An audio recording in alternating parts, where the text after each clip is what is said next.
president of the Greenwich Township Historical Society, and I'd like to welcome everyone to Greenwich Township Memories of the Past.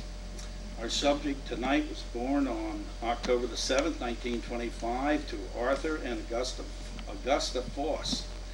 He went to the now closed Greenwich Township School and then to Phillipsburg High School, graduating in 1943 at the age of 17.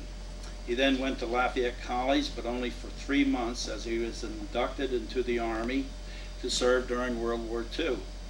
He returned in 1946 and enrolled at Lafayette under the GI Bill, graduated in 1950. In 1950, he married Carolyn Schroeder, one of nine children, I think, he told me. And subsequently, the two of them had 7 children, 4 boys and 3 girls. He took a job at Ingersoll Rand and also attended Lehigh University, where he earned a degree in mechanical engineering. He also attended Rutgers University, where he was made a certified New Jersey professional engineer. He retired in 1994 from the Hearst Corporation as vice president of newsprint purchasing.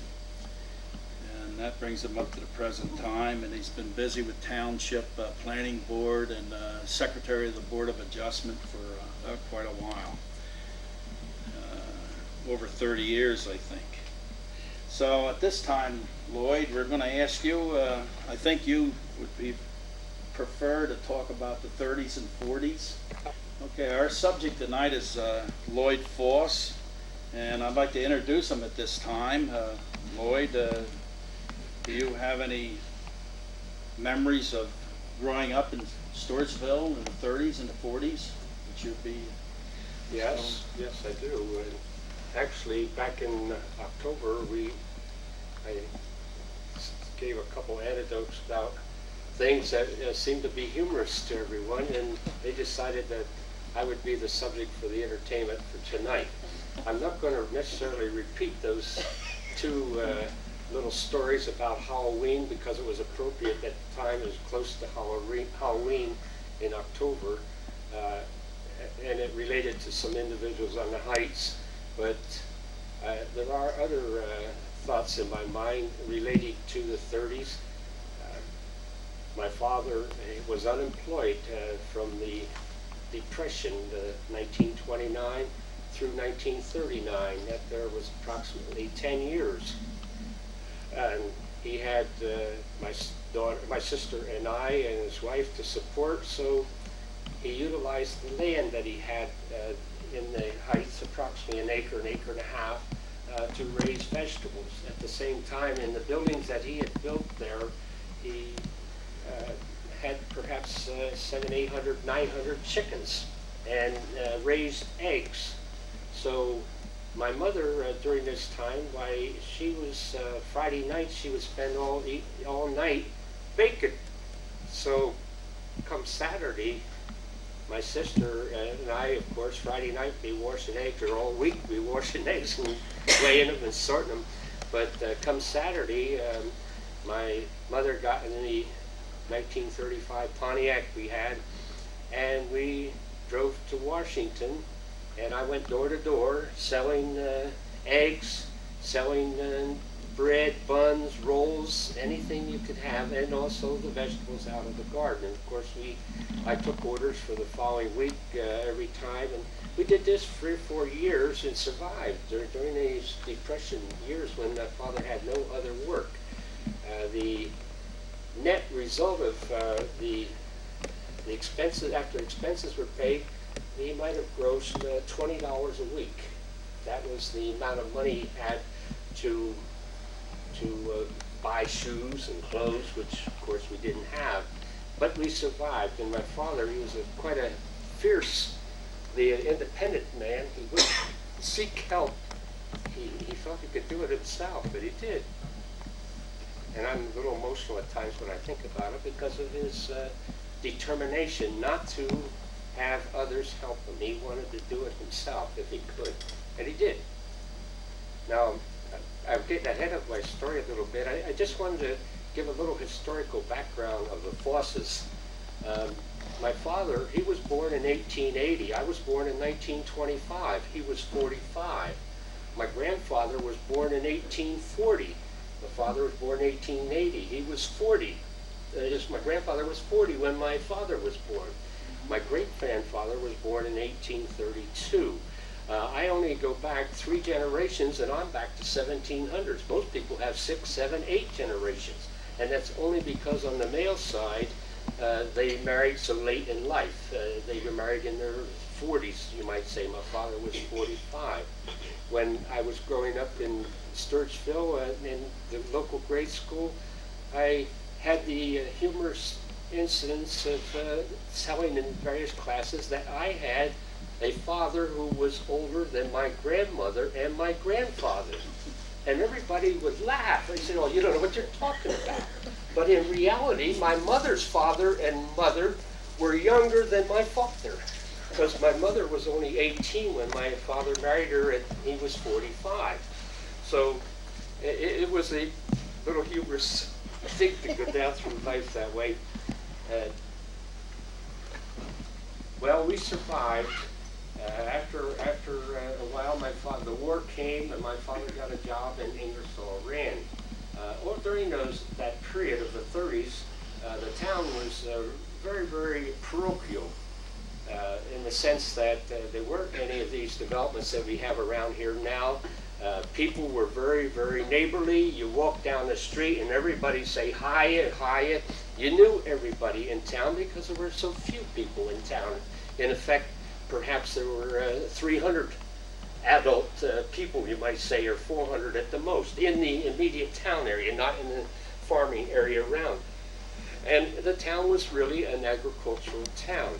The North Main and South Main Street was macadam, humpbacked. It went up like that. And I remember very well when they ripped it all up and widened the street and were going to concrete it. And as a young lad, I had the opportunity to earn a couple quarters going out every night and lighting those little torch pots along the street, especially up North Main Street there. And of course, every morning had to go out and extinguish them. But there was an opportunity to gather a few pennies. At the same time, I had a magazine route. I sold the Saturday Evening Post, the Collier's, American Magazine, Ladies' Home Journal. And the Ladies' Home Journal was a dime. The American Magazine was a quarter. I loved to sell the quarter ones because I got a nickel profit on them. The others, I only got 2 cents profit on them. And sometimes they had special contests where if you sold so many magazines in a given month, why, you get a special reward. So I was using the profits from what I was selling to buy others myself and give it away. In order to meet a quota of how many to get a gift or something. I had a chore every night. Of course, we'd had the old Iceman come up the alley behind our home up on the heights every day, and he brought in a chunk of ice. And of course, I always was excited about rushing out. And when he chopped the ice and the slivers come off, I'd grab a sliver and suck that for a half hour. And that was a thrill. But that wasn't enough to maintain things frozen or anything. We didn't have that kind of activity. So you had to buy food more frequently, especially meats, and milk. So I was detailed to go up to, Bob Volk is present here, his farm. It was then Frank Kashner's farm before your father Foster purchased it, I believe. And Frank Kashner, way back that lane, I had to walk nights and no street lights, and I had this here 2-quart milk pail, and back at the end of the lane, the first pens on the left was the bull pen. And old Frank used to have a tremendous bull in there. And every time you got close to that bullpen, you had to walk up the road, this bull would come storming out and snorting. A couple times I turned around and came all the way home without getting milk because it scared me so, because this bull was quite ferocious. But eventually, my father decided to get milk from Stucker's, Abraham Stucker, just back a couple of blocks from me. The thing I remember about the Steckers was the way it was. You milked and got the milk. Of course, you milked by hand mostly, and then you'd come over and you had in the cooler or the ice house, you'd have these cans with these strainers on top, and you'd pour the bucket of milk in there. And of course, when I came up with my bucket to get my 2 quarts, they would lift the strainer and set it over there and take a big ladle, and they'd fill the 2 quarts. And I'd pay my 20 cents, 10 cents a quart, or whatever it was, and I'd come home. Of course, what I always worried about was the fact in the summertime, the top of that strainer had maybe 50 flies floating in the foam. You know, they didn't go down into the bucket, but you were ladling the doggone milk after they strained through it. And I always worried about that. But it passed. And then I started school. I was only a little thin fellow. I weighed perhaps, even when I graduated from grade school, perhaps 110 pounds. Helen Hawk, she was a classmate of mine during my 8 years up here in the grade school. And I pulled out this afternoon each one of my grade cards. So I know, and I'm not trying to be brilliant, I know each one of my teachers, and this will be a surprise to Helen because I'm not sure she remembers each one. And I would like to relate the teachers' names because this is interesting, and then I'll relate something about a couple of them. I started school in 1930, and in 30-31 and 31-32 I was in kindergarten and first grade, and the teacher's name was Dorothy Bidwell. You remember Dorothy Bidwell? Miss Bidwell from Broadway, I believe she was. A very, very kind and gracious lady. You say, how do teachers influence persons' lives? I'll get down to 1 or 2 others and relate something there. 32-33 was Roberta Kastner, and I don't remember too much. She was in 2nd grade. 33-34 was Frida Stryker. She was in 3rd grade. 34-35 and 35-36 was Grace Savercool. She taught 4th grade 1 year and 5th grade the next year, all in this little building up here. And then in 1936, we had Wanda Shipman. Her first year out of school to teach. I say this because this remained in my mind. The first day we were in there, of course, we always had to go to other rooms to pick up the books for the classes there and bring them back. Well, I was sitting on the right-hand row as you come in the door there, and I'll mention the name because Clayton Janish, he lives over on 173 right near me. Clayton came in with a handful of books, and he hit me with his elbow as he went by, and I turned around and walked him in the chest and knocked all the books on the floor. Well, Miss Shipman, she heard the commotion, turned around, and she didn't see Clayton do anything to me. She saw what I did to Clayton. Out, she said, out. And off I go to Mr. Stocker or Mr. Andrews, the principal. The first day I haven't even started to see. And she went with me. And she gets over there and she said I disturbed the class and I was fighting. Little me fighting. Like these boys are all bigger than I, but I got caught. Well, I had to go home. Well, I was scared at that. My father was so strict that if anything, he kept the apple trees pruned back there by the sprouts he cut off of it and whipped me with it. And I was scared to tell him what I would do. So I hid under the bridge there at the foot of the hill before you go up to the thing. I hid under there all day. I ate my sandwich that I had brought with me, and then I come home and besides, we didn't ride buses then. We walked to the heights. We walked even up into the hollow. Anyway, I finally went home, and the next day I pretended I was sick. My mother didn't understand that, and my father, he couldn't understand it either. I seemed all right, but I was sick. I didn't want to go to school. But about the second day, the principal came up to see my father and mother, and it was quite an affair for me. He cut a couple more sprouts off the apple tree. But the worst part about it, I don't know if Helen remembers this, he marched me down to the school, into the grade. This was the second day of school or third day of school, and I hadn't even been in there yet. He marched me up in there. He took me up front, right, interrupted the teacher, and he said, Miss Shipman, he says, I have my son here, and he is prepared to apologize to you and to the class. And of course, he had this 6-foot stick in his right hand. And of course, you know what I did? I apologized. I apologized to the class, and promised on a stack of books that I would never interrupt the class again. So they allowed me back in school. But that night, I come home, and my dad had a couple more sticks for me. And he had a habit of keeping those trees well formed in the back. But I learned to try to be obedient. In other words, I learned that you can be a sucker. I mean, I was a sucker. I didn't cause this, and yet I was being blamed for it. Consequence was that I tried to avoid getting in trouble henceforth. Well, that went along pretty good. And then I went to 7th grade, and I haven't mentioned 7th. That was Miss Lloyd Foss. She created a tremendous impression on me. She was an elderly single woman who taught all her life, and she was a strict disciplinarian. None of this here fool around as you do in some of the classes today. She wouldn't allow you to speak out of turn or whatnot. And I remember one little incident. As I was sitting in the back of the room, Miss Fox said, now don't anyone speak, I'm leaving the room, I'll be back shortly. She goes out. Well, in the back of the room, nobody turned around. In the back of the room, there's a closet across the back.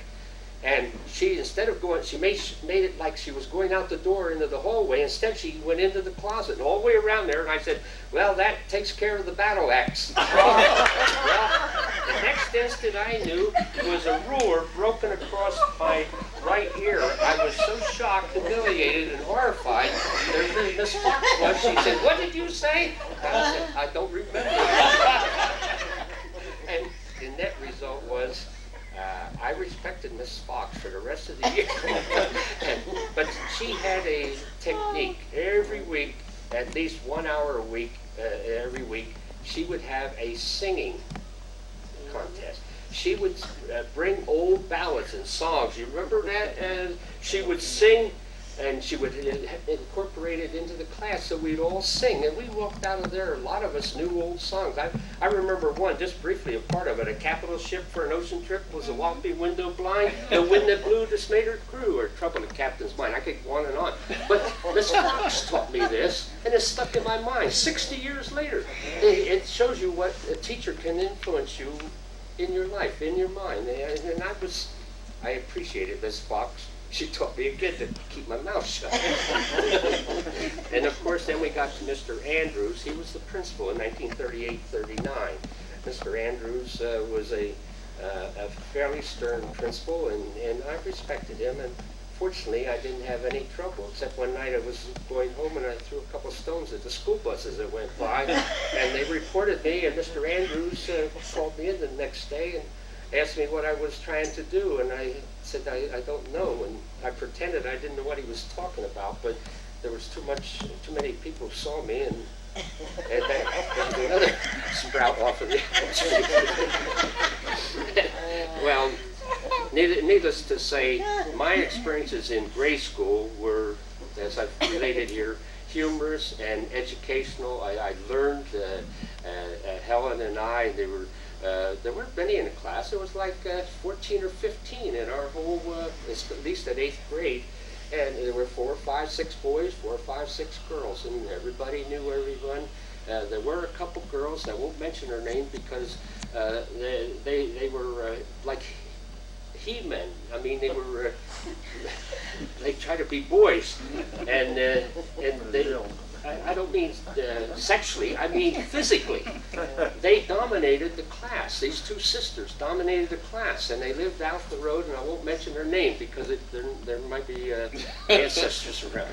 But they were so fierce that they would beat up the boys and shove them around and dominated. And you remember that? Oh yes. Oh yeah. And those take their hair and go this way. oh, those girls were unbelievable. I mean, for being girls. And they went into high school, and I don't think they lasted more than a year, and they never made it.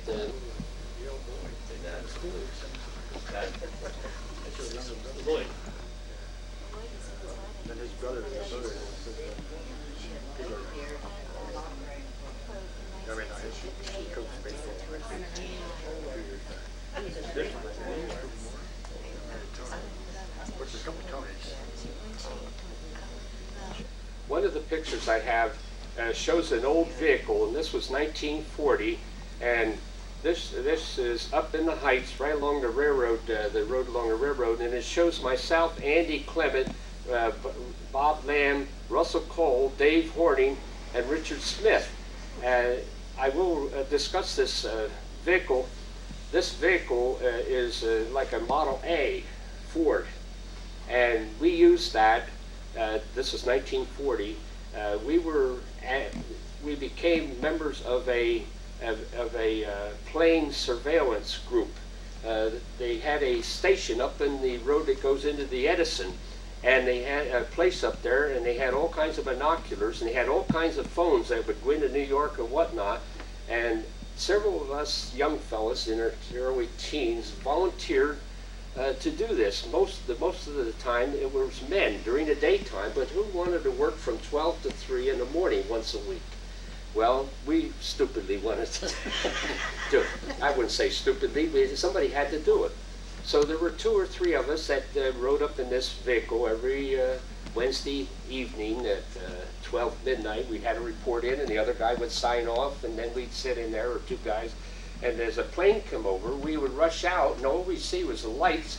We had to note the direction. We had sort of like a compass thing there. We knew what direction the plane was going, so we immediately reported, it sounds like a 2-engine plane headed northeast. And that's all you would pass on. Immediately somewhere, this was at the wartime condition, they would plot that there, and then 10 miles away another station would pick it up, and they could plot a plane any direction, anywhere. And even though they didn't know what it was, the information was being fed to them from all these locations, and it was a nice system. Now, our participation was going up there and spending 3 hours. And of course, so some people had phones, and a lot of people didn't have phones. And we had a bad habit of calling people up we knew and asking them at 1 o'clock in the morning, telling them that we were the electric company, and they said, "Oh, what is wrong?" And we're checking. We had a report that the light on the telegraph pole is out, and the lady or man would go to just a minute, I'll look, and they would go and they'd come back and they say, "No, it isn't." "Well, then would you blow it out?" And they would hung up. Of course, you only do that once or twice. You never repeat it. But this was to fill those 12 to 3 a.m. mornings. And I relate it now. It's 55, 60 years ago. But it was done. I'm passing this picture around, which is over. Now I have another picture here, and this was 1940 as well. And this shows 2 foolhardy daredevils. There used to be a pole in front of the Clements store, and that there's Shirley's parents' place. And it shows the old railroad station in the rear at Stewartsville there. But this pole was up maybe 30 feet high, and then it had an arm across, and then it had wires hung down. And this was to catch as the old steam engines that they burned coke and all. As they came under it, it would flutter any coke gas down towards the ground instead of letting it fly up in the air, because they usually had to change the speed of their engine as they approached that station there, slow down or what have you. So 30 feet, imagine 30 feet up in the air, very thin, slim, thin pole, and then this rod across. Well, a joker named Russell Cole and another fool named Lloyd Foss shinnied up this thing, got up there. Russell Cole went out on the arm this way, hanging out over midair, and Lloyd Foss went this way towards the bank, and there we hung. And I think it was Andy Clement or somebody took the picture. And these are the little things that. Hey, that was up there with. That is. Well, during during that time, I had other experiences. I'm talking about my high school period now, and I'm not relating anything at Phillipsburg High, although I had some comments last October there. But in the early 40s, before the war started, before I was entered in the war, why I had an opportunity to work at Bob's father's farm out there picking tomatoes. And I'm relating this because it was an experience there. Now, just to be a little humorous there, Bob's father reminds me of this story about this farmer that lived up in the Catskills, and this farmer, he was an old codger who lived by himself, but he was famous for catching fish. And nobody could understand how he could get fish, even in the summertime when it was hot. But the word got around, and the game warden heard about it. And he decided he'd make friends with him and see what's going on. So he did, and he finally got the farmer, to take him fishing. So the farmer took him over to a pond that he had there, and he got in a boat and he rowed out in the middle of the pond where he wanted to be, and he drops his anchor and he lays his net out, and he reaches under the seat and he pulls out a stick of dynamite. And he lights it and he throws it in the water. Kaboom! And pretty soon there's trout floating under there. And he's netting them and pulling them in there. And the game warden, he's so shocked that he reaches in his pocket and pulls out his notebook and he starts writing out a ticket. And the farmer looks at him like there, and he never cracks a smile, and he says, "Well, I'll be damned." He said, he reaches under the seat and gets another stick of dynamite, lights it, and he throws it to the game warden. He says, "What are you going to do, spend all your time writing tickets, or are you going to fish?" Well, I'm thinking how sternly this man was. This was Fosterville. I'm not criticizing Bob's father, but he was a stern man, and you might confirm that. He was a very, very stern in his work. So he had us all out there picking tomatoes, and he farmed maybe 25 acres of tomatoes every year. And if you know how hard it is to pick tent plants, how about 25 acres of them? You've got to get them picked. And of course, he had everybody working and picking, and some boys from New Village there, he had a system. You pick these baskets full, you take the stem off, you turn the tomato upside down, and you have a basket full. And then he had these little ice cream wooden spoons, and he had a number on. Each picker was assigned a number, and you have a pocket full of them. And of course, you put them in there, and when you get done there, you get paid 10 cents a basket for them, which was a fair return. But some of the boys from New Village, they were going behind me and they were pulling my sticks out. Well, I mentioned this to Mr.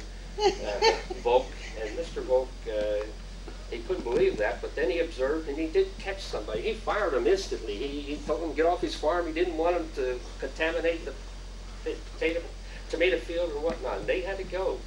Paid them off though, and they went. But I did work real hard there, and I enjoyed it. I won't mention, maybe Bob might mention how many I did. I think I picked 105 baskets most one day. And that there was $10.50. And the average going rate for pay down in Ingersoll for a mechanic was like $5 a day. And Mr. Volk there, he just was flabbergasted, I guess. But I worked from dawn to dark, and I refused to work the next day. I couldn't stand up. I just proved that I could do it, but I do that only once in my experience. Well, after I went through high school, I started the college, and fortunately I had my aunts offer to pay my tuition to start at Lafayette. I started up there as a mechanic in the mechanical engineering field, and at that time it cost $250 a term. That's $500 a year compared to what it costs right now, around $17,000 or $18,000 a year. But $250 a term. So my aunts advanced me $250, and being the Fosses that they are, I had to sign a note for this. There wasn't any gifts. And I went to college, and come October 7th, in 1943, that was my date when I became 18. That day in the nail, I don't know how they were so efficient, but the very day I was 18, I get official notice to report to NERC the following week for a physical. Okay, I have to do what I have to do. And I went down to Newark, and I want to relate this little experience because it was in a very big central area down there, and they were down on the lower floor, and up in the upper floor they had like a ringed area, but they had screens all around, so you looked over. Well, down the lower floor they had all kinds of lady clerks and whatnot typing and doing all this and that. And up here we're going around this tremendous circle of this arena or whatever it was, were stations for doctors and all. And of course, we were all entered in one end of the thing, take all our clothes off, and here I've never been exposed to even my father, you know. And here I'm totally embarrassed. But all these guys were moving forward. We went around there, we all got our various tests on there, and we came to the end, and then we got past this guy, and then we went around again to where our clothes were in a little room and get them. Well, this great, big, tremendous guy, I was weighed 127 pounds, and this guy was like 250 pounds, big, broad shoulder and whatnot. He gets up there, and a doctor picks his papers up there, and he says, gee, he says, my gosh, he says, I don't believe that we can take you. And he stamps rejected on him. And I thought, what the heck, rejected? Holy mackerel, I can't possibly win. He picks up my papers, he looks at them, he said, good candidate, accepted. Found out later the guy had flat feet. 250 pounds. They wouldn't take him, and he was a big enough guy to take on 3 Germans. But me, a little bit of a scrawny guy. Why, and I'm showing a picture now of myself as I went into the service. And this was the first 6 months after I was in the service. And you can see how thin I was compared to what I am now.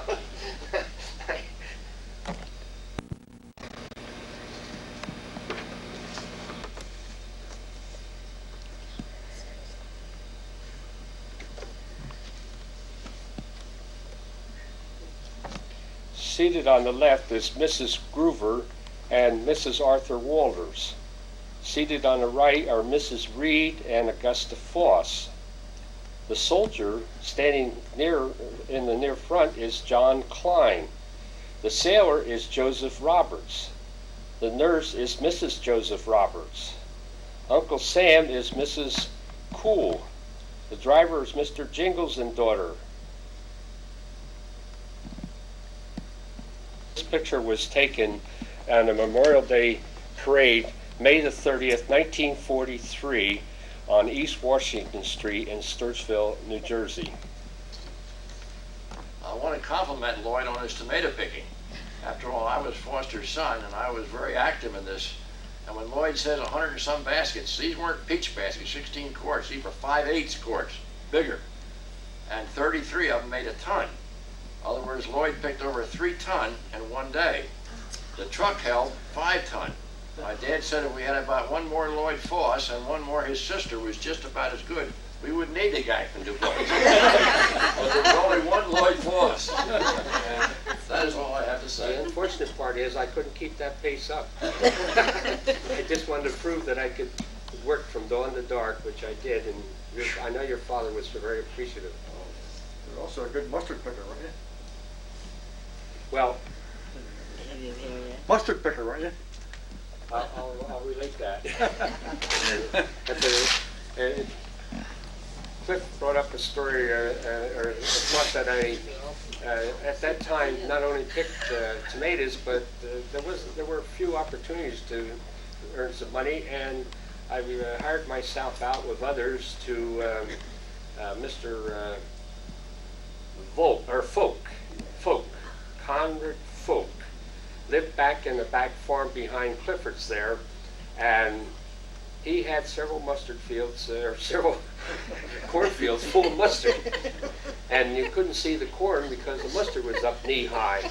So he offered to hire us for 50 cents a day plus our dinner. Well, that's fine. I mean, 50 cents was hard to come by in those days. This was late 30s, and I said, fine. Of course, he had his 3 daughters and his 2 sons out there, just like slaves, working side by side. Each person took a row. and they didn't get any 50 cents. They only got their dinner. They were lucky. And the sun was beating down, and I got about halfway across this row, and I couldn't see the end of the field yet, but you pull the mustard, and all of a sudden you look behind you and see nice corn, and the mustard's all that. But finally I sank to my knees in a moment of exhaustion, and the sun was beating down. I had a straw hat on, and the next instant I know somebody's toe got me in the rear side and just flipped me forward on my face. Here it was Mr. Folk. And I raised up and I said, "What did you do that for?" He says, "I'm paying you a fair wage, and I don't expect you to goof off on the job." He says, "If you want your full pay," he says, "you work, and work every instant." I said, "Mr. Folk, I've been here 4 hours. You owe me about 25 cents. Pay me the 25 cents and keep your damn dinner. I'm going home." And I did. And that was the hardest work I ever made. For 4 hours, he got a quarter. He did pay me a quarter. And I'll never work that hard again. Not for a quarter. Those were the days. And also, there was another incident I might relate. In the late 30s, we had these narrow roads in town, and we didn't have the modern conveyances to clear the streets. So whenever we had a major snowstorm, the township committee would organize every able-bodied person in town, whoever had a shovel, and they would pay you 40 cents an hour. I remember working in 1939 for 40 cents an hour, and the snow was waist deep, and we would shovel these. The streets were cleaned up a lot better than sometimes they are now, but there'd be 20, 30 men walking down, moving right down, and they'd jump ahead and shovel.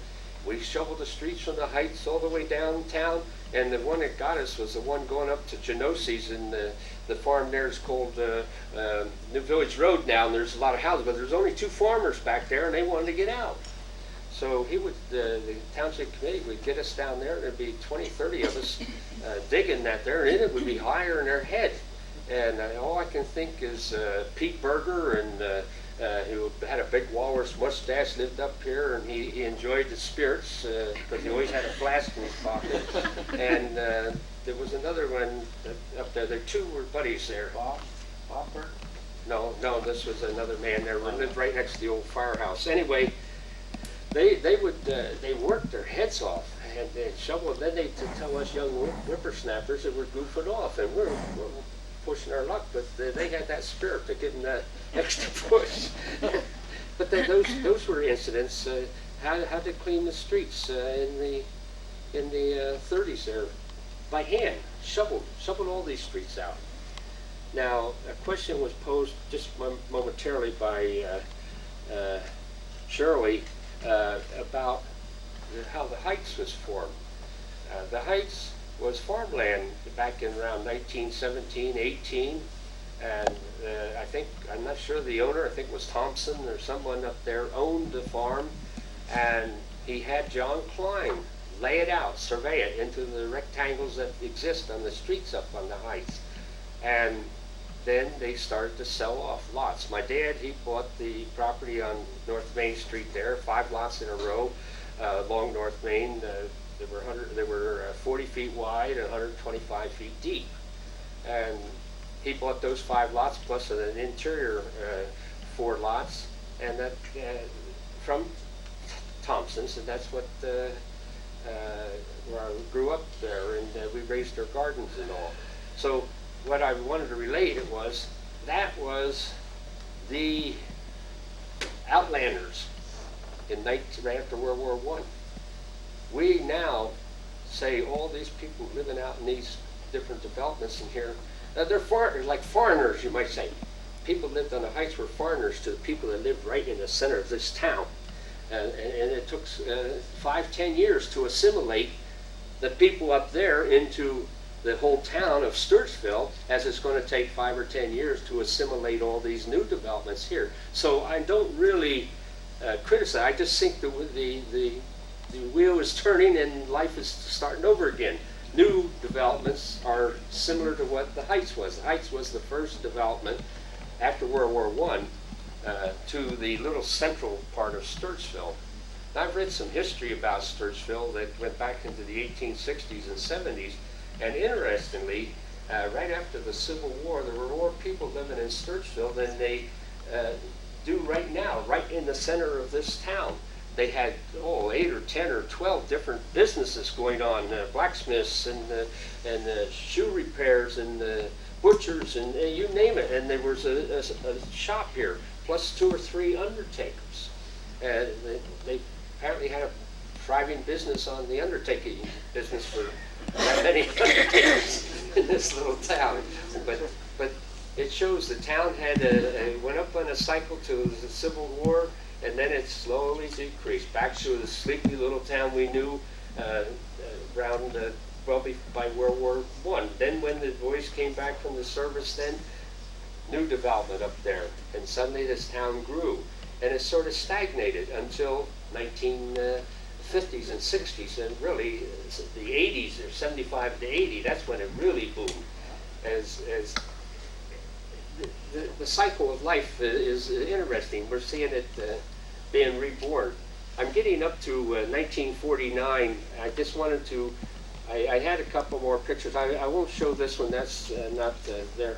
But in 1949, I came home from the service. I had spent something like 9 months in a hospital with what is called trench feet. There was a disease, a skin disease that's ate your skin off your feet or off any part if you had it, and it took 9 months to heal and eliminate that disease before I could walk there. I was on crutches, I was in a wheelchair down in Trenton. I came home from World War II, and that's a whole nother evening talking about the war, but I won't.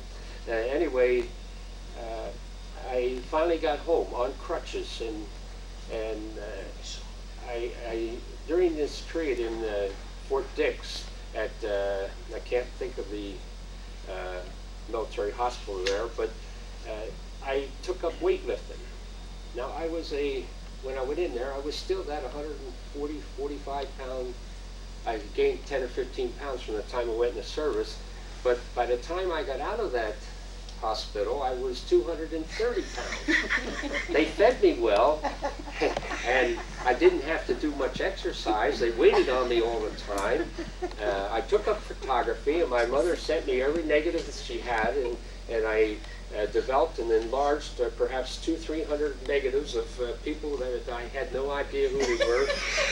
They were relatives from 1880s or what have you, but I've got the picture somewhere around the full 8.5 by 11. If I did that now, it'd cost me $5 or more a picture to get developed, but I was doing it for nothing. They would bring this photography room. That was part of my therapy to get me from being negative about it. Well, needless to say, I came home and immediately I bought weights to weightlift. And I developed a group of young boys in this community to take up weightlifting. And I had a weightlifting session every day almost in my back alley at that time behind my home in the Heights. And I have a picture here of 1949, and at this time I'm weighing about 190. I dropped some of that from the physical weightlifting. It shows me holding 235 pounds over my head. But what is interesting, it shows 2 young ladies in the background, and they both have long dresses right down to their ankles there. One of them happens to be Shirley Oswell. And she has never seen this picture, and I thought this will surprise her to see what dress you wore at the time. Lifting 235 pounds over my head, I, in a sense, was an exhibitionist. When the girls are standing around, you do a lot of things, you know? and you lift as much as you can. Well, during that period there, I developed myself to the point where the maximum I had lifted over my head was 265 pounds. And I had lifted 165 pounds in each hand, singly over my head from this way, picking it up. So that was years ago. Today I look at that and I say, that's for somebody else, not for me.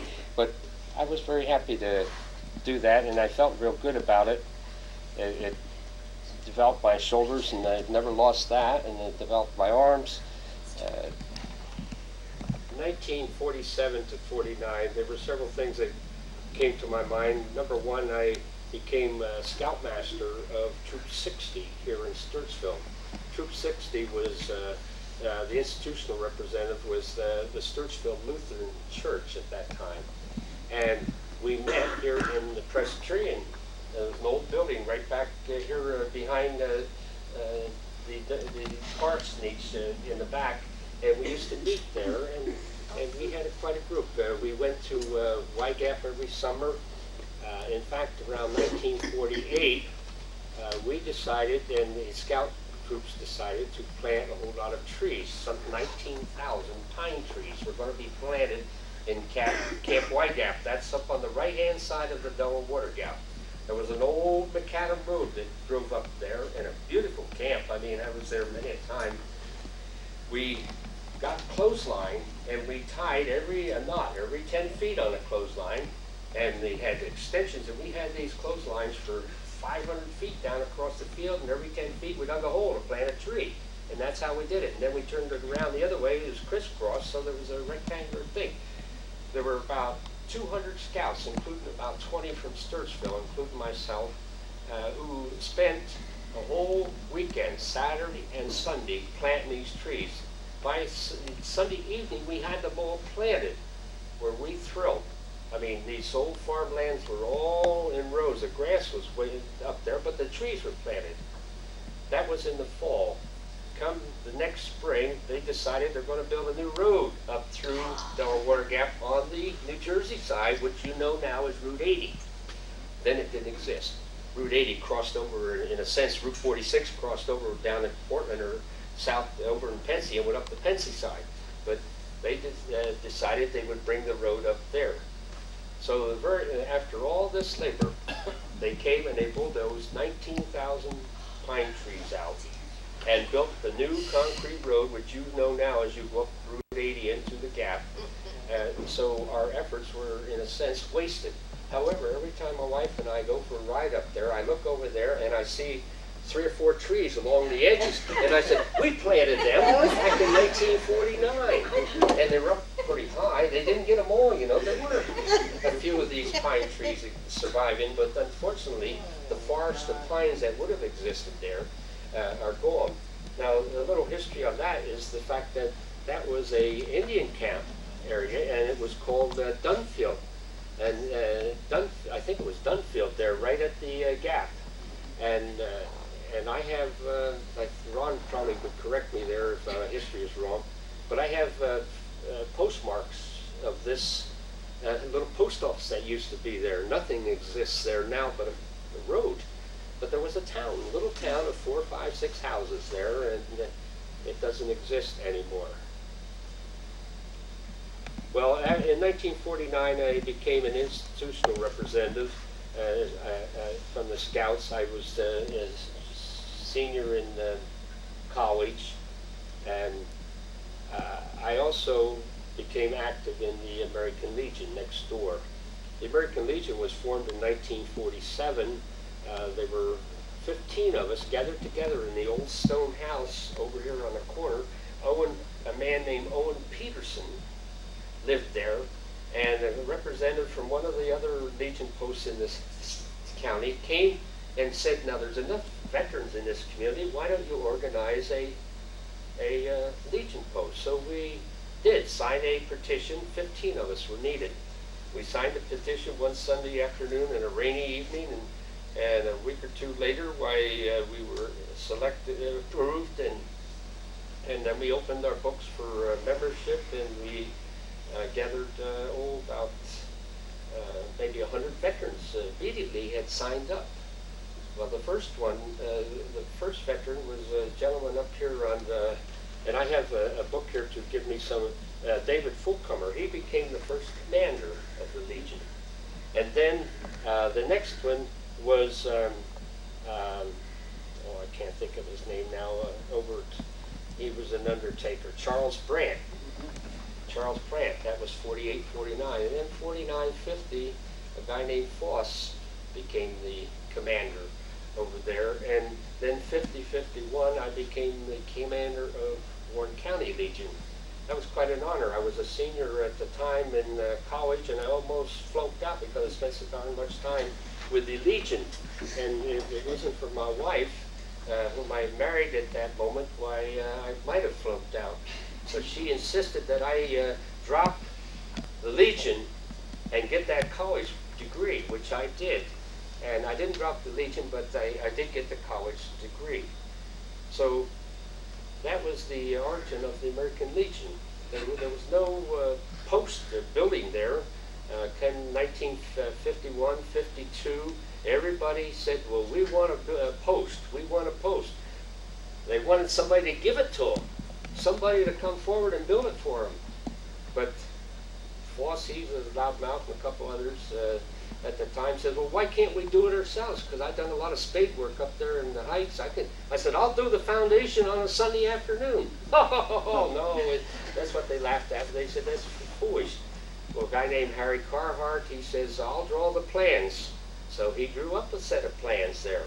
And he says, I'll come down with somebody, and he says, I'll stake it all out, Lloyd. And he says, next Sunday you come down. So I said, how many people are going to help me come out and spade waist deep, something like 3 foot deep, into that there mucky ground? It was soft ground. And of course I had about 3 people out of 20. You know, nobody wanted to do physical labor. But I encouraged those 3 or 4. Sunday after church, I was out there with my shovel, and the 3 or 4 fellows were there. And we started digging right out here. And we started digging that evening at dark, and we worked every inch of the way. We had a little 24-inch wide trench, waist deep, all the way around the circumference of that building there. We had it done. Here they were saying it was going to have to go out and get a contractor and a backhoe and all this and that. And 3 guys did it in an afternoon. And suddenly it woke these veterans up. They said, well, gee, if you could do that, what could we do if we all worked together? That's what I'm trying to tell them. Let's work together. So we decided to go out and solicit donations of a block. And we went house to house, and we solicited donations, and we received hundreds of blocks. The cost of a block, some people gave 10 blocks, some people gave 15, some people gave a heck of a lot more. Net result was we got all the blocks that we had. But the stones, the road in this whole area was at least 3 foot below the level of the road out here. So we had to raise the ground up to make it flush to the road. So I went out and with a couple others and invited the farmers to lend us their trucks. Abraham Stucker, I remember, because I asked him, and he says, yeah, you can have my truck, great big truck there. He hauls the milk cans up to the creaming. Never realizing I was going to put 10 ton of rock on it. But, so up into the mountains we go, back of Ingersoll Dam there, the old dirt roads then, and of course the Ingersoll Rand area was all farmland at one time before Ingersoll bought it and planted trees up there. And the stone roads went right up through the forest there because the old farmers, they cleared it off in the Civil War period and farmed it. Well, we backed our trucks up there and we loaded these trucks up far more than they should have had in weight, and we come chugging down very, very slowly. Fortunately, I had Bill Stucker, Abraham's son, Bill, Stuart Stucker's brother, with me. Well, he's driving. We hit a bump there and it went kaboom! And one big tire, yay big, about this high, they only cost around $70 then. That was a lot of money then. Blew apart. There we were. So we had to go down. One of us walked, I think I did, walk all the way down to Abe, and Abe come up with another one in his little truck, and he was fuming. So, needless to say, we got that load down, and he didn't have that truck available for us anymore. But he was very, very upset, and I can't explain the language that he used. It was more than the preacher would do. But those were the types of situations we had. We brought in something like 20 loads of rock. That whole area out there, and where this area is too, was filled in, but that whole area over there, right next to us, was filled in with rock. We got it all filled up there. We leveled it up there. We got the foundation poured. We started laying blocks, and we had floodlights up on poles there, and we worked all through the 1952, through the fall and into the winter, and there was frost out there, and we were still laying blocks and whatnot. We finally got it enclosed. Frank Stone down here, undertaker at the time, he came up, and Frank, of course, was an old carpenter from way back. Built a lot of barns, he said. Frank looks it up there and looks at the drawings there, and he says, I'll tell you what to do. He says, I'll draw up the joists and whatnot there, and you can cut them and nail them together, and he says, it'll fit. Well, we weren't too sure. We all were amateurs at this. So he did it, and we cut them, and by darn, every piece fitted. There wasn't any gaps up at the ridge post or anything, and Frank knew his stuff there, and he didn't lift a finger up there other than draw up the measurements to tell us from the dimensions of the building, tell us what our slope should be and everything. So that was a contribution, Frank Stone. A whole lot of others contributed too. And we had a big audience out here all fall. The older people, we had people like Reuben Kishline downtown here. He would come up there. And we had Jake Rush come over and stand out here and boss us. He was one of the old timers on the township committee. And I could name quite a few others, but I won't. Those three entered my mind. But needless to say, we got the building built. Now, of course, we did have help from a fellow that is a benefactor of this community, and that there's Willard Reinhardt. Willard Reinhardt contributed the land underneath the Legion post. Howard Stout and I went up to see Willard. This is a little ahead of myself. We went up to see him when we were contemplating where to build this Legion post. We went in to see him at 8 o'clock at night, and Elizabeth and Willard brought us in, started talking, and just as I'm talking here, I must have slung the bull or something, but I talked about the veterans and the Legion and the whatnot, and Howard was sitting there next to me, and Willard says, enough. He says, damn it, we're going to give you land. and he gave us the piece of land over here. Now, the other benefactor was Mrs. Tate. She owned the building on the corner, where the market used to be. And she owned the triangular piece that came out across on the lower side next to the creek. So she was a very, very fine woman, and I was able to explain to her what our goals and motivations were, and she happily gave deeded it to the Legion. That's all recorded up in thing. But the Legion got built after 2 years. Got built. One of the major contributors, when we got to the point where we needed wood, we had the blocks up and whatnot. We needed to go to buy lumber. So I went over to Pickle, and Earl Pickle, and he had the pickle business over in Bloomsbury. So he and his brothers had never been to service, and I talked to Fair Game about helping us, and he says, I can't give you the stuff, but he says, I'll give you a break on price. So he said, and you don't have to pay until you get the building up and you get a mortgage for it. I said, fine, that is terrific. You just tell me what you want. So, okay, I got the list from the fellows as we worked, and every day or two he'd come over with a truck and drop off this, that, and what have you. And we built the building.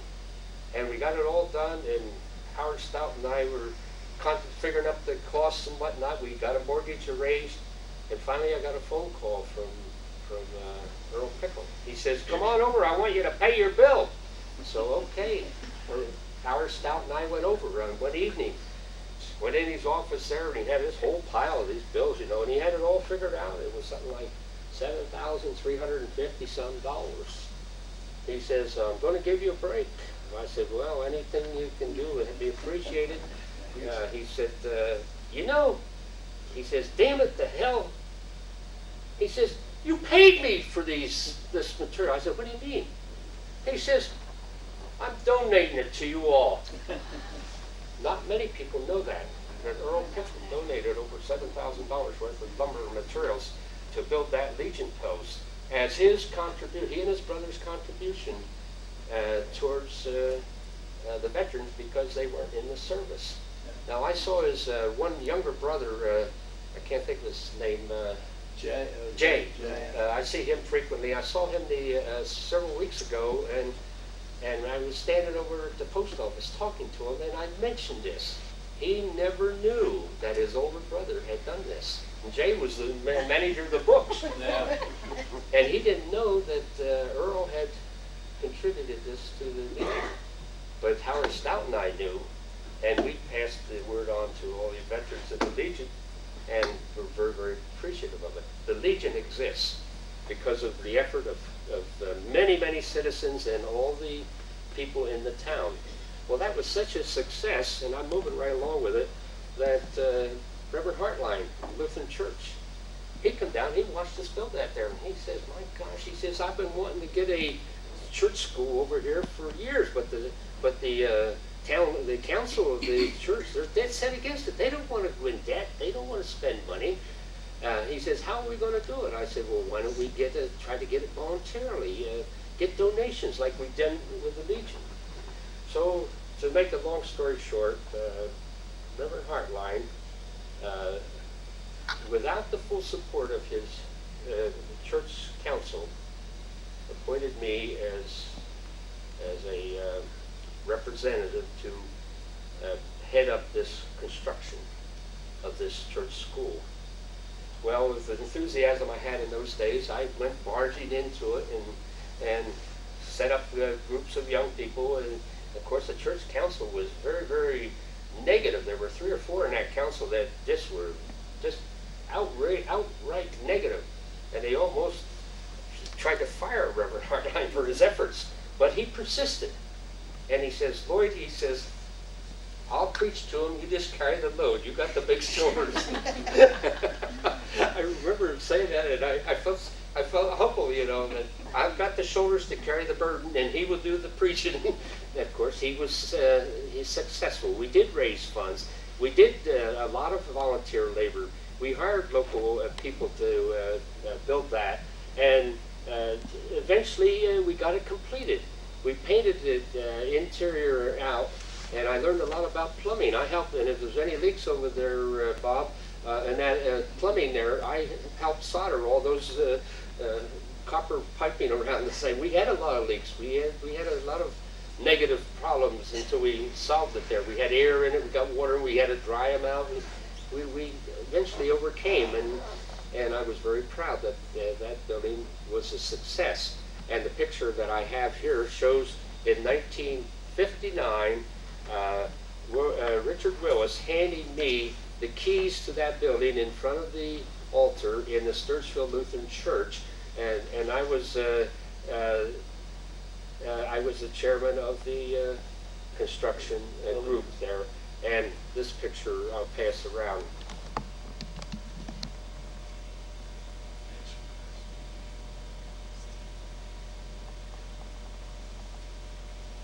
We just had a momentary pause there. It was about the period 1960 onward, but a thought just came to my mind. I'd like to digress and go back a moment to the period just before World War II. We had drives here, young kids in high school.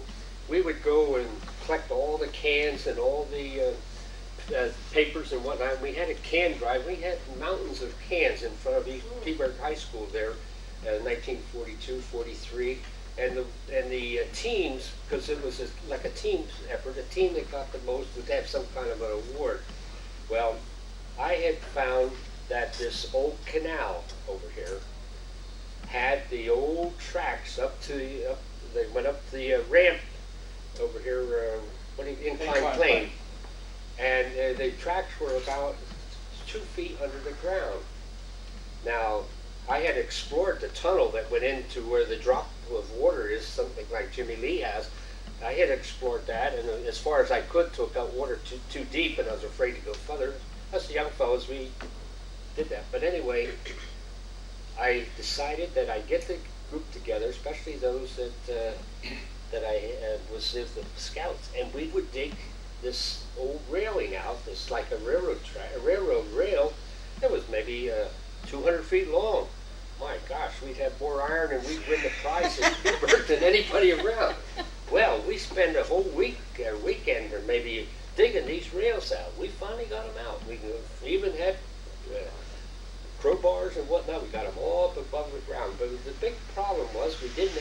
owner of the land. And the owner of the land happened to be Mrs. Dowling, because the name came to me when you were speaking there. Yeah. It wasn't Roy's mother, it was his grandmother Yeah. that lived up there. She came down there just after we had done all this work, and she said, "Why are you stealing my iron?" Well, we weren't stealing it, we were donating it to the government war effort. She said, "Now you get out of here." She says, "Now straighten up the place and get out of here." So I apologized. There's nothing I could do about it. I apologized to her for intrusion. I didn't even know she owned that canal right away down there, or the actual bed. So we very carefully lifted the pipe into the ditch 2 feet down, and 2 sections of pipe, the 2 rails, and I'm sure they're still there, 2 feet down, all the way up that slope. Never came out of the ground before I went into service, and they're probably in the ground yet, but it was a wasted effort. Just a sidelight to the war effort as us young kids trying to help the get iron, get steel, get this, get that. It didn't work out. Well, now in 1960, 61, I had been appointed, actually in 1958, I was appointed to the Greenwich Township Board of Adjustment, 1-year term, and I was appointed by Stuart Stucker, Wally Oberly, and Paul Updack, as they were the committeemen. And the reason why I was appointed to that committee was when they decided they would have a zoning ordinance in Stewartsville. They had a public hearing, and there were only 2 or 3 people who came out. People were not interested. The farmers had their labor to do, and the townspeople had other things to do. But anyway, there were only 2 or 3 people over in the little township hall. One of them was Wiz Reinhardt, and one was Lloyd Foss. Well, Lloyd Foss, he was the type that felt that you shouldn't tell me what I can do on my own property. And so was Wiz. Wiz was very concerned, and he and I were partners then, in the sense that our thoughts. Well, we were so outspoken, but we didn't convey any impression because they went ahead and voted the ordinance in. And the first thing they did, there wasn't any planning board in those days. It was just the zoning board was appointed a committee to administer the complaints regarding the zoning ordinance. And since I was one of the outspoken critics of it, I could be one of the members of this committee. So that's how I got appointed to the committee. That was in 1958. Now that, what is it, 38, 58, 88 is 38 years ago. I'm still on that Board of Adjustment. Have been reappointed, fortunately, I enjoyed it, and reappointed every 3 years since then, and Mr. Volk is chairman of the Board of Adjustment, and Mr. Foster is a member, and Clifford Oakley is a member of the zoning board. It's a sort of a group of elder citizens of the community, and they have good sound judgment to weigh the pros and cons of the ordinance hardships that exist when it's applied to the various people. About 4 or 5 years later, I was also appointed to the planning board, and I became then the zoning board liaison to the planning board. Under the state laws, they said that a zoning board must have 1 member be a member of the planning board and report back to the zoning board what happens at the planning board. Of course, I've been doing that religiously for the last 30 years too, as I say, or 25 years. But the board has worked well, and we've had strong leadership. We've had, when I think of Bob now, Mr. Volk here, his father Foster, and how straight to the point it was. Bob was the same way. He takes after his dad. He's no fooling around. In other words, you follow the rules and you get the meeting over real quick. If you don't follow the rules, we'll get the meeting over anyway and you won't get your business done. That's the procedure. So it's sort of like that farmer fishing. Very, very explicit in his Talked on time too, don't he? Pardon? Talked on time too. Right on time. I just want to jump forward. I won't cover the period. In the early 60s, I was appointed to fill a vacancy on the school board. Up to that time, I had not shown an interest. In fact, I was with Leonard Gallmer, secretary of the Greenwich Township Taxpayers Association. And we met over in the Legion, and we were quite vocal in the increasing of taxes. Of course, the school hadn't existed then. In fact, when I was appointed to the school board, and they were talking, and they had votes and defeated every time to build a new school, I sat on the school board with Roy Dowling and Art Voorhees and 4 or 5 other people here. And about 1964 or 5, Art got disgusted after the second or third rejection of a referendum to build a new school, and he left the board. And Art Voorhees and Roy Dowling, he stayed on, and 3 or 4 others stayed on. And we reorganized, and somehow or other, they thought I talked a lot or something, and they named me president of the school board. And I went out and tried to drum up support of the people. First, the PTA at that time, not O, Parent Teachers Association, because they were affiliated with the national group, had a Mrs. Downtown, Mrs. Joyce from downtown. She was president. Well, Mrs. Joyce, she was the most enthusiastic leader, a real go-getter, real get out the vote type thing. And we had a planned program, and we set it up, and we sent literature out, and we did everything to, and had educational meetings, just as Mr. Alertia is doing right now, for the past editions and the present one coming up in another couple of years. And we tried to educate all the voters. So we had our referendum, and we won by 13 votes. Now that's not much of a majority, but it was enough to legalize our proceeding with the new school down there. So we had the drawings all drawn up, and we proceeded, and we got a bond, a favorable bond, and we built our new school. But we created such controversy in the building of that school that come 1972, after it was completed and before the cornerstone was laid and the ceremonies were laid, why there was a secret campaign to run the 4 or 5 members, including myself, off the school board. And we were. They beat us. And I don't begrudge these people because they're all friends of mine now. But at the time, it hurt me so deeply because they did this sort of as a write-in campaign, and they were successful. And they took over. Were the very critics of the high costs of that school suddenly had budgets that were twice what we had projected and proposed there. Water over dam. We have a beautiful new school.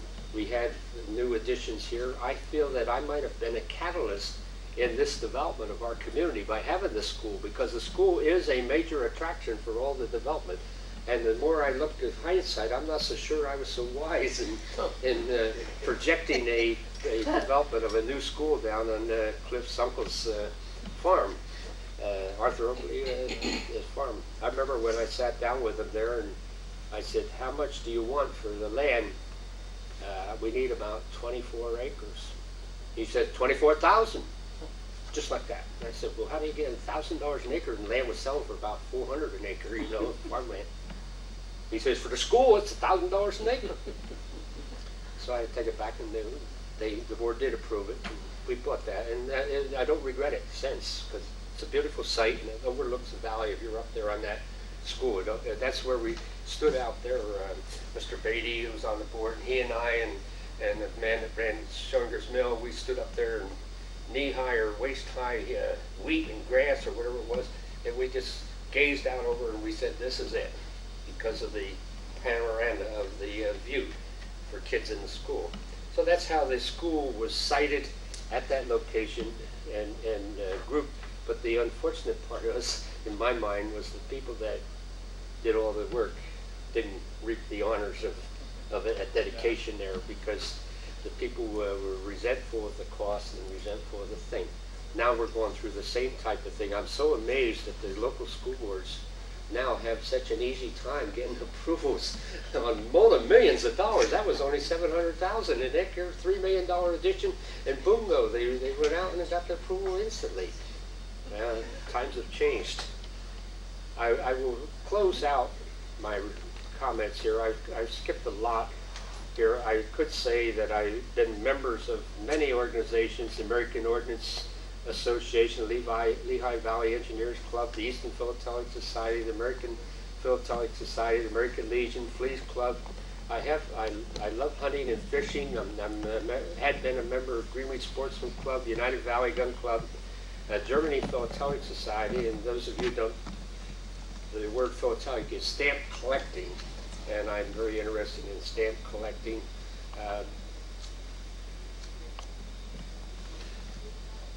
In 1968 through 72, I joined the Kiwanis in Wigglesville at the instigation of my boss at the American Newspaper Publishers Association. I worked for Ingersoll Rand as an engineer for 10 years, and then left them and got hired as a research engineer and eventually research manager at the American Newspaper Publishers Association Research Institute. It's a big mouthful. Up over College Hill, and I worked there for 13 years. Well, needless to say, my boss introduced me at the Kiwanis, and I became a member within 3 years. Anything I joined, I wanted to be into it. 3 years later, I was president of the club and traveled extensively all around, and eventually I got my job through my AMPA experience in New York. And in 1972, I was hired to work in New York City, and I had a commute. So I started out commuting on train from Phillipsburg. The train, New Jersey Central or whatever it was then, was in Phillipsburg Yards. There at Grease Bridge, or whatever, not Grease Bridge, but the old Black Iron Bridge. And then it cut back to Hampton and cut back to now just before Annandale there, High Bridge. Well, after a while, the price got so high that I decided that, and a group of us decided that we'd rent a van. So we rented a van. It cost us $950 a month for the van, and it had all kinds of insurance. It held 12 people, and we charged $100 a month. Now the cost of riding a train there was something like, at that time, $280 some a month.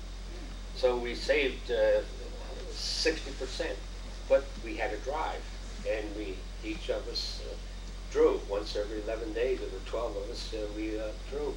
We parked in Penn Station, New York, grabbed the subway over to New York there, or grabbed the train to New York and grabbed the subway to where we were going, either south or north. And my offices were at Columbus Circle, 59th Street and 7th Avenue. So I would leave my home at 6 a.m. every morning and get home at 7 o'clock at night. So that's a 13-hour day. And when I figured it all out, including the high taxes in New York City, the incentive for me to go to New York was eaten up by all these hidden expenses.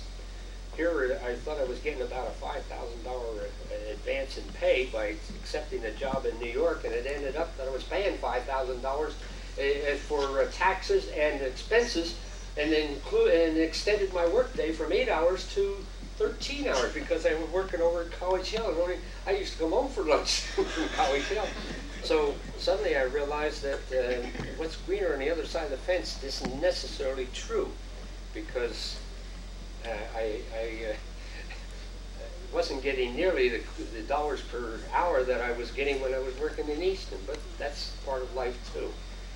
During these two things, I traveled extensively. For AMPA, I traveled all over Europe. I spent a month up in Finland and Scandinavia, going to all the paper mills because I was involved with newsprint and ink. And this one trip in 1967, my wife had a baby. It was 1 month old, and I convinced her to farm our son out and go with me. because I didn't think she would ever get an opportunity to go. So my wife and I went on a month trip, business trip for me, and I had to pay her expenses. But it was an experience, I'm sure it was an experience of a lifetime to visit France. And we went to Paris, and we went to Stockholm, Sweden, and we went to Copenhagen, and we went to Helsinki, Finland, and then we traveled all through Finland to the various paper mills. One of the interesting things of my wife was the fact that when we went to these towns, they were all mill towns, you might say, like the old-fashioned mill towns here. The manager of the mill was the king of the bullwhip. I mean, he was the boss in the town. He was the hirer. If he didn't like you and didn't hire you, you had to leave because there was no other employment. Well, he would grab me and go with his people, and his wife would grab my wife, and she would see all the historical things, which I would have loved to see. But I never saw because I was seeing these doggone machines making paper. I saw enough of them in the United States and Canada. I believe I saw at least maybe 100 or 115 paper mills. And theoretically, they all do the same thing. They all generally look alike. They have different people operating them. And being a purchaser of paper, every place I went, I had to act as though this was the only thing I'd ever seen, and very, very important. And I did. I mean, honestly, I wasn't fooling those people. I was interested in their activity because I wanted to buy their paper. I wanted to make sure that they made a good product. One of the things you see, and of course my son works in a paper mill right now, is when you walk into a paper mill, especially if you go towards the dry end of the machine where they're rewinding it and they're winding it off the machine onto big reels, and if you see paper all over the floor, it's sloppy. You go down into the finishing room where they cut it up into small rolls and wrap it, and you see paper all over the floor. Sloppy operation. If they have a sloppy operation on the floor, what is the quality of the product they're making? It's probably sloppy. They're not paying attention to their product. So that I learned that over 30 years of experience of buying paper. Last year I worked with Hearst Corporation in New York City. My purchases that I authorized were exceeding $65 million. That paper that I was buying for the Hearst Corporation for all of their newspapers in the United States. $65 million. I had a couple of people working for me, and I ordered it monthly. They would we'd make the contracts, then they would communicate with me, the newspapers, and tell me what they wanted, how much they wanted, and then I would send the orders to the individual manufacturers to send X number of tons of this paper, that paper, and what have you. And it was an exciting job, This is the end of my trip here this evening. I've skipped a lot, but I've enjoyed being here. I thank you for inviting me, and I hope it was as musing as you said there. You said that we're going to provide the entertainment. Yeah. I don't know if I was Very nice, entertaining or Lloyd. not. Very good. Well, thank you very much, Lloyd. We appreciate it. You forgot one more board which you didn't put down on your list. That's Greenwich Township Historical Society, which you were appointed. When you invite me back 20 years from now, I will have that included. Yeah. Okay. Well, that winds it up for tonight. Anybody make a motion that the meeting be adjourned here? So moved. Cliff makes a motion, and I'm looking for